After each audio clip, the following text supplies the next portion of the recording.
Home. My home now, living in a little village outside Cambridge, where I've been for 45 odd years, is incredibly important to me, emotionally, intellectually. My wife and I have built it up together so that every object within the house and in the barns and gardens are something we've chosen together, discussed, and each object has an association, and some of them have many associations. So I look at certain trees or certain paintings or certain books, and I think, yes, I got that from so-and-so, or I remember so-and-so. So everything points out, everything is symbolic and pointing in various directions. And I would be probably heartbroken if I had to move from here, although I've just been asked to move from my home in my college in Cambridge, a room I've been in for 40 years.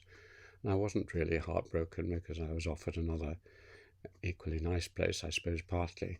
But even if I hadn't, what I've learnt through my life, and this is one benefit or cost of the kind of life I've led, is not to become too attached to any single place. I'm like many English people of my period, born, brought up in a few years in India, living for 8 years in Dorset, living for 12 years in the Lake District, going to Oxford, going to Nepal, coming to 3 houses in Cambridge. So what I'm doing now, staying in one home, is rather unusual. And in each case, while I'm actually in any of these homes, I try to domesticate it and make it an extension of my personality. But then I move on, and many people are rootless in this sort of way. This is a very big contrast to what I've read about and seen in peasant societies, where traditionally, in theory, you're born in one house, and you remain in that house, and you die in that house, and your body is buried nearby. And the home then becomes even more, much more significant. You are rooted in the earth and the buildings of your village. And so the home then becomes much more a spiritual and aesthetic and psychological anchor in your life.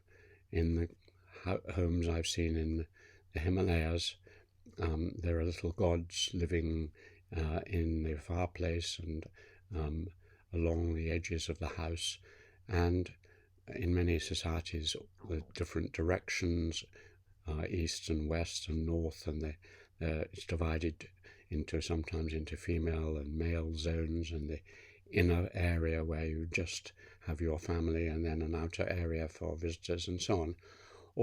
The home becomes a home map of your emotions and your mind. And yet even there, looking at my friends who were born and brought up in this Himalayan village, they move down to the towns, they move to Hong Kong or Britain, and they rearrange their lives as the huge waves of migrants do. And if you visit their home in London, you'll find the little god is now put up on the wall above you. You still eat with your hands, you still do your pujas and rituals, but you are in North London, and all around you is a bustling cosmopolitan city. So home is where the heart is, and for me it's both a refreshing and oasis, an area where I can be at peace and not threatened, and cut myself off, and yet welcome close friends, and also a place which I know that is just a temporary migration.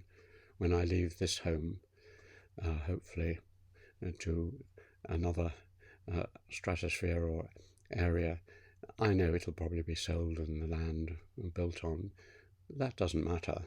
While I'm here, it's invested with so much, and I really love wandering around it and seeing all the familiar objects. And so I hope you have a wonderful home, or will create one soon.